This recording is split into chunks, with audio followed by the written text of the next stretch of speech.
আজ দুপুরে নিয়ে নিলাম খাসির গোস্ত। আর ভিডিওটা তোমার সাথে শেয়ার করি। দেখো কি কি নিয়েছি। এলাচি, গোলমরিচ এবং ধনিয়া এটা নিয়ে নিয়েছি। নিয়ে এখন পাটায় বাটবো। পাটা সুন্দরভাবে ধুয়ে নিলাম, সাথে মরিচও নিয়েছি, ধুয়ে নিলাম। আরও ভালো মতো পরিষ্কার করে নিয়ে এবার বাটা শুরু। বাটা দেখো এখন সাথে মরিচও নিয়ে নিলাম। মরিচটা নিয়ে সাথে বাটলাম, একটু হালকা ঝাল ঝাল যে হয়, ভালো লাগে, যে ভালো লাগবেও। তারপরে দেখো এই পেস্টটা হয়েছে আমাদের, দেখাইলাম তোমাদের।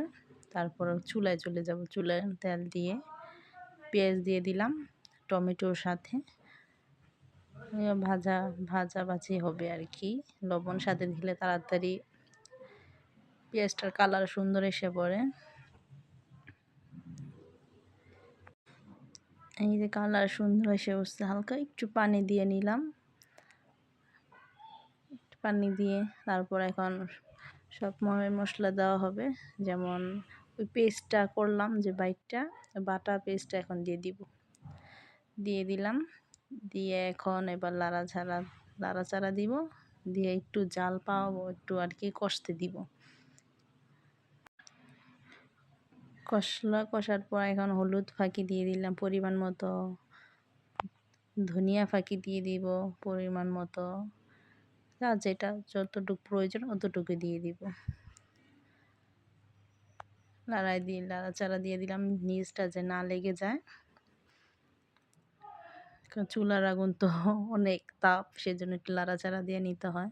তারপর মরিচ পাখি দিয়ে দিলাম, অল্পই দিয়েছি কারণ ওখানে শুকনো মরিচ দিয়ে আবার বাটা দেওয়া হয়েছে পেঁচে, সেই জন্য এখানে কম দিয়েছি। যেটা ঝাল পরিমাণ মতন দিয়ে দিবেন। তারপর এটা কষবো একটু, নাড়াচাড়া দিয়ে দিয়ে দিলাম। তারপর কষানো শেষ। এখন এবার গরুর নাম খাসির গোস্ত, খাসির গোস্তটা দিয়ে ভালো মতো লাইড়া চাইরা আবার কষাইতে দিয়ে দিই। নাড়াচাড়াতে নিতেছি, ভালো মতো কষাইতে দিয়ে দিব আবার।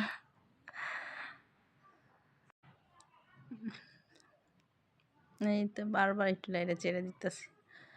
কষার মধ্যেই অর্ধেক হয়ে যায় গোস্ত, মুরগির গোস্ত গরুর গোস্ত সব কষার মধ্যে অর্ধেক হয়ে যায়। এই জন্য কষাইতে হয় ভালো মতন। একটু হালকা পানি দিয়ে আরও ভালো মতন কষাইতে দিলাম। এই আধা ঘন্টার মতো, আধা ঘন্টার 20 মিনিটের মতো কষাবো। কষানোর পর কমপ্লিট। কষাতে